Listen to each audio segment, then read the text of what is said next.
Je crois qu'il y a d'abord un processus électoral qui s'est bien passé au Libéria. Il y a eu bien sûr quelques contestations après le premier tour et un certain délai entre le premier et le second tour. Mais je crois que ce qui est important déjà de souligner, c'est que c'est un pays qui a un passé de violence qu'on connaît et c'est un pays qui a réussi une alternance démocratique pacifique. Et je crois que ça, c'est d'abord le point le plus important qui est positif pour le Libéria et qui l'est donc pour l'ensemble de la région ouest africaine.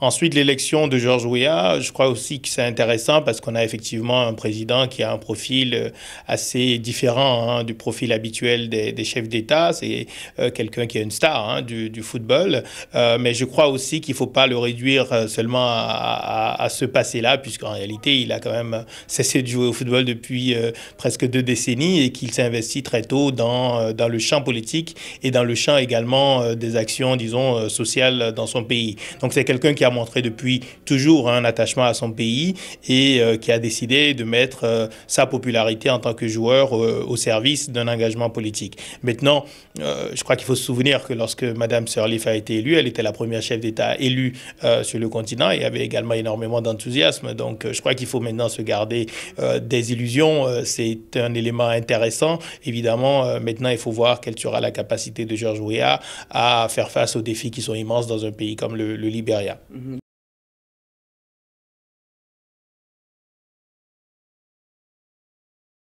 Oui, je crois qu'il faut, il faut se méfier un peu de ce type de considération trop facile parce que la réalité, on a beaucoup de chefs d'État en Afrique de l'Ouest et sur le continent, certains qui ont effectivement énormément de diplômes, qui ont une carrière internationale, une carrure internationale. Cela ne s'est pas nécessairement traduit par des bilans extrêmement positifs. Donc je crois que la question aujourd'hui, ce n'est pas celle d'avoir des diplômes, ce n'est pas celle nécessairement de bien maîtriser l'anglais. Si dans le pays, en l'occurrence, il y a d'autres langues qui sont parlé par les populations et que George Weah parle, et c'est le cas. Je crois que ce qui est important, c'est d'abord l'engagement réellement pour l'intérêt général. Je crois que c'est beaucoup plus important que tout le reste. C'est le premier élément pour un bon dirigeant, c'est être vraiment soucieux de l'intérêt général. Et je crois que de ce point de vue-là, George Weah a plutôt donné la preuve de son attachement à son pays et aux populations.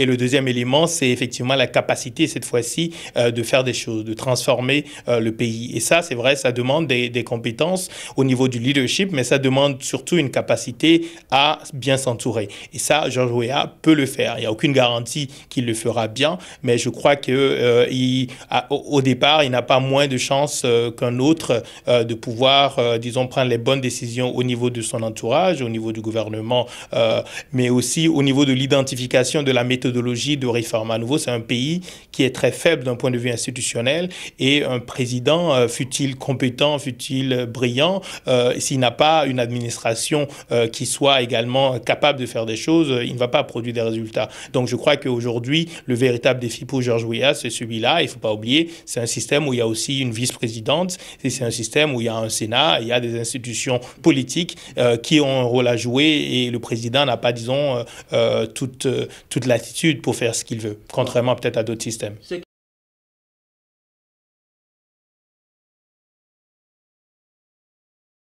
Alors, je pense que de point de vue de la morale politique, je suis personnellement beaucoup plus inquiet. J'étais beaucoup plus inquiet de la présence sur la scène politique et de la popularité, au moins dans un des comtés du Libéria, de quelqu'un comme Prince Johnson, qui a été un acteur direct de la guerre civile au Libéria et qui était le chef de la rébellion qui a justement assassiné l'ancien président Samuel Doe publiquement. Et donc, je crois que Madame Jewel Taylor, ex-femme de Charles Taylor, je crois qu'elle n'a pas a priori une responsabilité directe dans les crimes qui ont été commis par Charles Taylor, pour lesquels il a été condamné. D'ailleurs, il a été condamné pour les crimes en Sierra Leone plus tôt.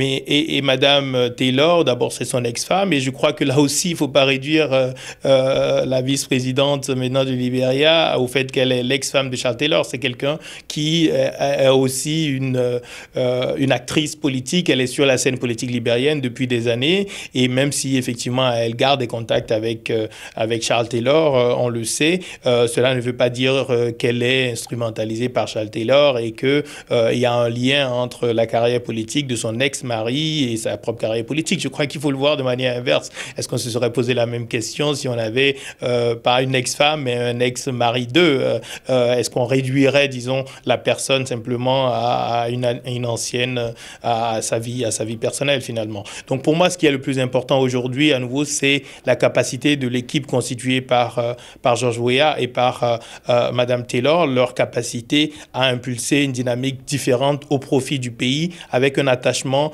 aux populations et aux réalités très très difficiles des populations libériennes.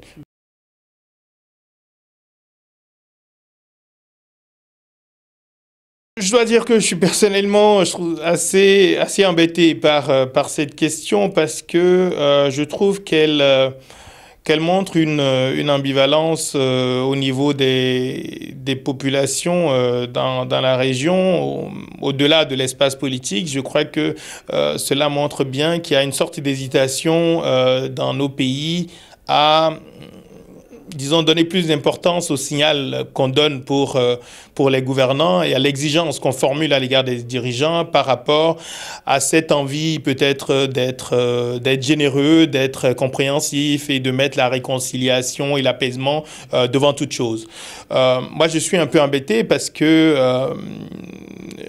le président Toumani Touré a quand même dirigé ce pays pendant 10 ans et pendant une décennie qui a vu le pays s'affaiblir considérablement puisque le deuxième mandat d'ATT s'est terminé par un coup d'État militaire, s'est terminé par le début d'une rébellion et la perte d'une partie du territoire malien. Et la situation aujourd'hui au Mali est encore extrêmement instable, elle est encore très préoccupante. Et donc c'est au minimum quelqu'un qui a une responsabilité politique, je dirais, assez grave dans ce qui s'est passé. Il n'a peut-être pas de responsabilité d'un point de vue pénal. D'ailleurs, des poursuites qui avaient été engagées, effectivement, ont été levées au Mali. Donc, la question n'est pas de dire qu'il a une responsabilité et qu'il doit être poursuivi, mais au moins, il y a un minimum quand même une responsabilité politique du président ATT dans l'état un peu de déliquescence du pays après sa présidence. Et je crois qu'un retour un peu plus tard, on pourrait le comprendre, mais il me semble être quand même assez tôt d'avoir un retour, disons, un peu quasiment un héros, alors que le pays est encore plongé à nouveau dans une crise extrêmement grave et dont on ne sait pas du tout quand est-ce qu'il va sortir. Je crois que le signal n'est pas très bon.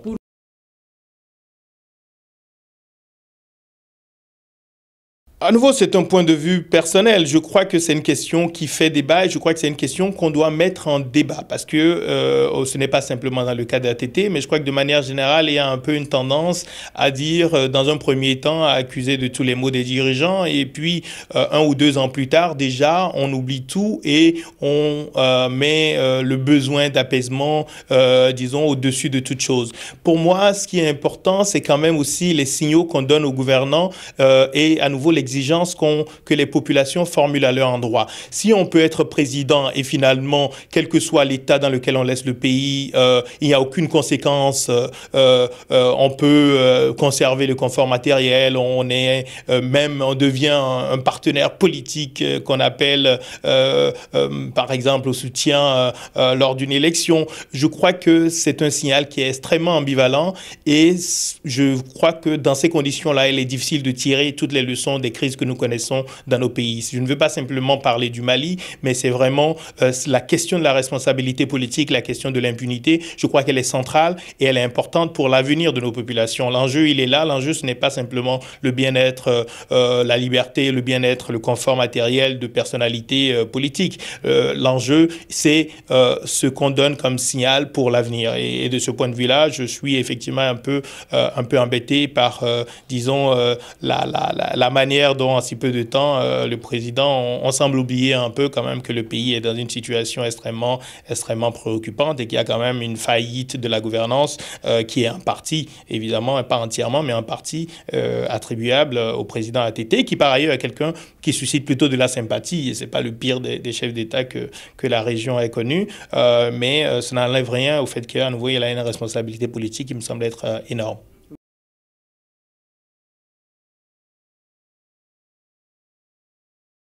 Moi, je me garde toujours de formuler des avis sans avoir des preuves de cela. Donc, évidemment, il y a des supputations sur le fait qu'il y a, disons, une arrière-pensée politique dans le fait que le président Ibeka ait pris cette décision à ce moment donné, à quelques mois de la prochaine élection présidentielle. Mais je crois qu'au minimum, ce qu'on peut dire, c'est que s'il a pris cette décision, le président Ibeka, c'est que il a calculé que ce n'était pas, en tout cas, quelque chose qui était défavorable pour lui. Parce que s'il anticipait une réaction extrêmement massive, négative des populations maliennes par rapport à un retour d'ATT, je crois qu'il n'aurait pas pris cette décision, effectivement, d'un point de vue politique. Donc, il n'a peut-être pas pris parce qu'il pense aux élections, mais il a pris, malgré tout, sans doute, en pesant le pour et le contre. Et c'est pour ça que je disais que la question derrière, ce n'est pas simplement au niveau des dirigeants. La question, c'est l'acceptation sociale, collective, un peu, qu'on fait d'une forme d'irresponsabilité des dirigeants.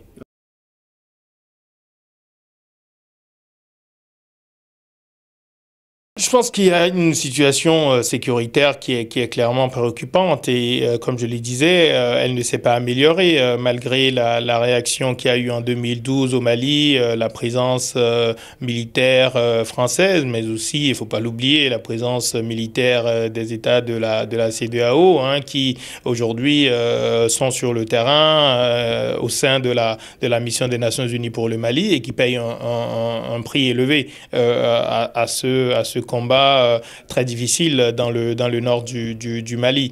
Mais je crois que ce qu'on observe, hein, comme vous l'avez dit, c'est qu'on a une extension de la menace. On n'a plus vraiment la capacité au niveau de ces groupes de se regrouper en armée comme on l'a vu en 2012, parce que là, effectivement, ils sont extrêmement exposés. Ils savent très bien qu'ils seront éliminés. Donc, on a plutôt une diffusion de la menace, la possibilité de perpétrer des attaques assez loin de leur base. On a vu une attaque à Grand Bassam, on a vu des attaques au Burkina, et donc cela veut dire qu'en fait toutes les villes en Afrique de l'Ouest aujourd'hui restent exposées. Et je crois que c'est une réalité avec laquelle il faudra vivre pendant longtemps. Ensuite, quelle est la bonne réponse? Je crois que personne n'a de solution miracle au fléau du terrorisme, mais je crois par contre qu'il y a une exigence de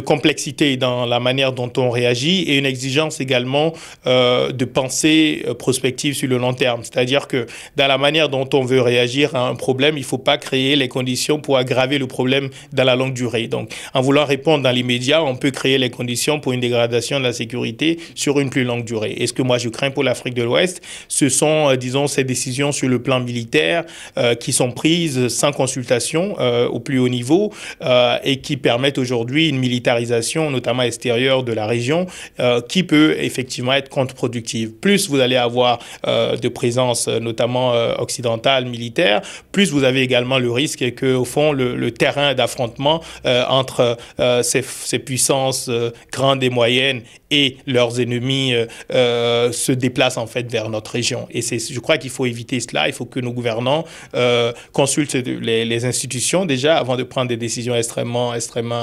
importantes. Et je pense par exemple à la question des drones armés dans la région. Je crois qu'il faut vraiment faire très très attention, regarder ce qui s'est passé dans les zones comme l'Afghanistan, comme la Somalie, où on lutte contre le terrorisme depuis des décennies.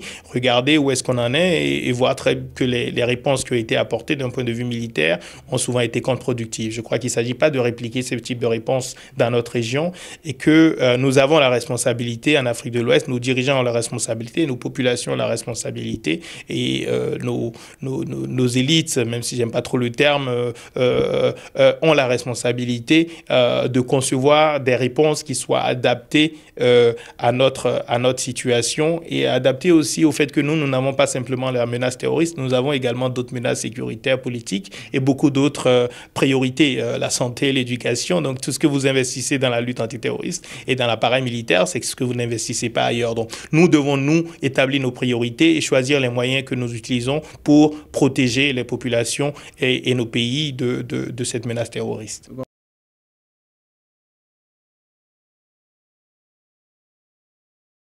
Oui, de fait, alors les financements étrangers ne sont pas seulement acceptés, ils sont sollicités et ils sont déterminants, puisque aujourd'hui la force du G5 Sahel ne peut pas se mettre en place sans ces financements étrangers, et que c'est les partenaires d'ailleurs étrangers, en particulier la France, qui, disons, essaie de mobiliser d'autres partenaires, d'organiser de grandes réunions pour mobiliser des financements pour cette force. Moi, je suis également très réaliste, c'est-à-dire qu'il ne s'agit pas de dire voilà, on ne veut avoir aucun financement extérieur.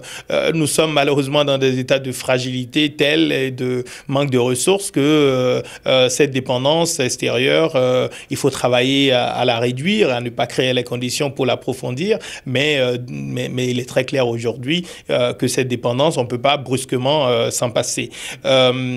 Alors, c'est pas vraiment que ces pays sous-traitent, puisque sur le terrain, ce sont des forces des pays du G5 qui seront sur place et que, au contraire, un pays comme la France, à travers le G5 Sahel, essaye de limiter sa propre présence ou en tout cas de faire en sorte qu'il y ait une présence, mais disons maîtrisable et relativement légère, et en même temps apporter du soutien financier, apporter des moyens matériels, mais avoir surtout des hommes, par contre, des pays concernés sur le terrain, parce que pour des pays comme la France, perdre des soldats, perdre un seul soldat, ça a des conséquences politiques et c'est quelque chose qui est absolument évité. Donc, en fait, l'idée, c'est plutôt d'apporter du financement à des forces qui soient, par contre, des forces africaines qui prennent, disons, par contre, leurs responsabilités et les risques sur le terrain. Mais je crois que, à nouveau, il faut être, à un moment donné, être très clair. La sécurité au Burkina Faso, au Niger ou au Mali,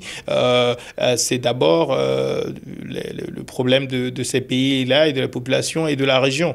Et les forces extérieures, elles viennent, elles font ce qu'elles peuvent pour lutter contre les menaces, et elles peuvent aussi faire d'autres choses qui vont dans le strict cadre de leurs intérêts et que nous ne contrôlons pas. Mais ça revient aux pays du G5, mais je crois que ça revient surtout à l'ensemble de la région de trouver une réponse au-delà du G5. Moi, ce que je crains beaucoup aussi depuis quelques années, c'est la fragmentation de l'Afrique de l'Ouest, c'est-à-dire d'avoir un Sahel d'un côté avec un groupe de 5 pays qui coopèrent et d'avoir de l'autre côté une institution comme la CEDEAO qui a été conçue tout de même pour faire face collectivement à ces défis-là, qu'on n'entend plus, qui occupe très peu de place sur les vrais enjeux comme les enjeux dans le Sahel. Donc je crois que nous devons faire attention à cette fragmentation et que nous devons plus que jamais savoir que chaque menace dans un pays d'Afrique de l'Ouest est une menace pour tous les autres. Et donc, ça veut dire que la réponse, elle doit être collective. Et c'est cette intelligence collective-là qu'il faut mobiliser. C'est celle qui va nous permettre aussi de réduire progressivement le poids des influences extérieures dans la réponse à nos problèmes.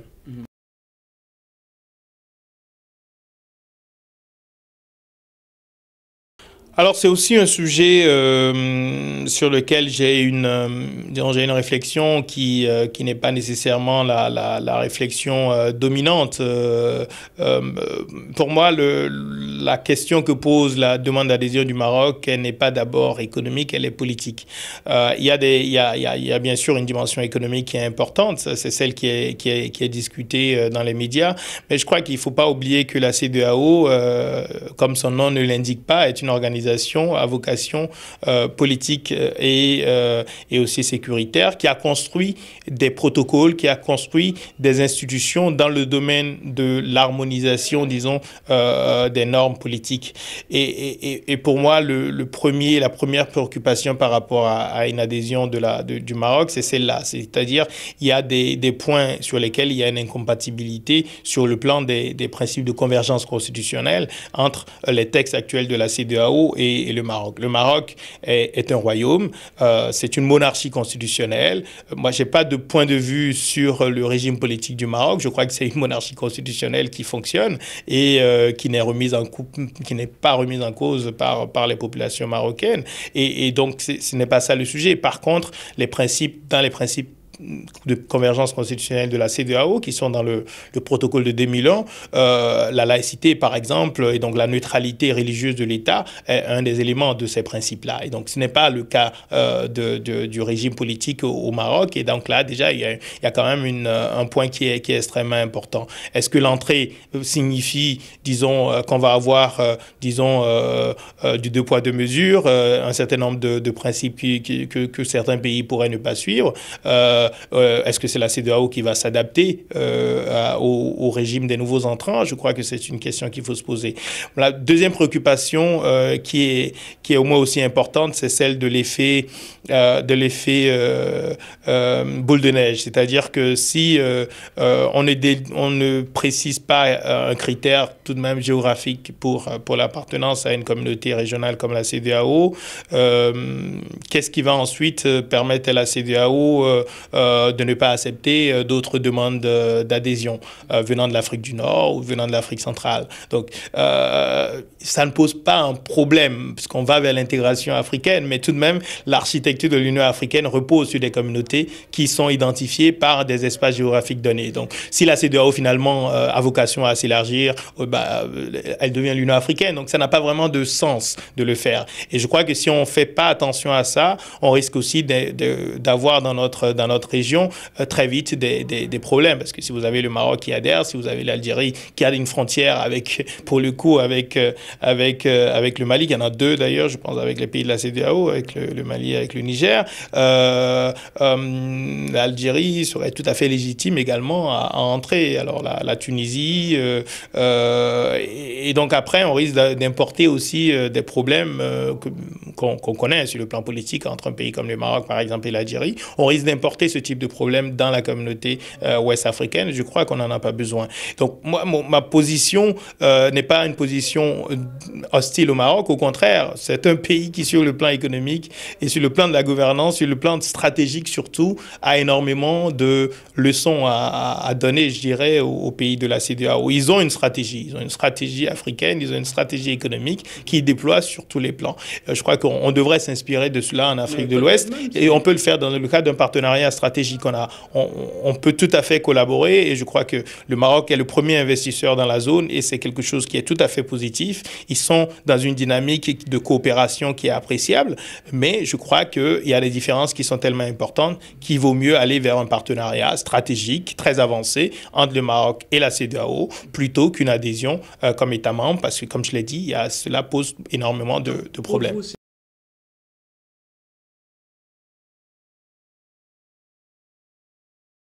Comme je dis, le critère géographique, derrière, il y a des questions politiques. Derrière le critère géographique, ce sont les implications en termes d'élargissement non maîtrisable.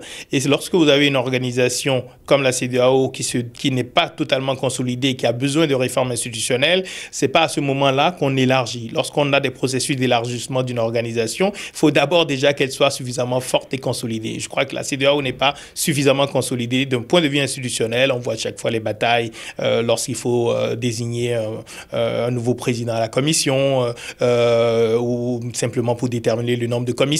Donc, il y a des réformes institutionnelles qui ont du mal à être mises en œuvre. Je crois qu'il faut que la CEDEAO se concentre sur ces réformes de manière à créer une communauté qui soit je dirais, agile, c'est-à-dire qu'il soit beaucoup plus réactif, beaucoup plus efficace dans son fonctionnement, et que l'entrée de nouveaux membres dans un contexte comme ça ne permet pas d'avancer sur le plan de la consolidation. Et donc c'est pour ça qu'une démarche prudente me semblerait être de proposer au Maroc un partenariat stratégique qui permet de négocier sur le plan économique des relations commerciales à définir, et qui permettent également sur le plan économique de protéger les industries des pays de la CEDEAO qui sont beaucoup moins développés, peut-être à l'exception du Nigeria, que les industries marocaines. Donc, sur le plan économique, je ne dis pas que ce n'est pas un élément important.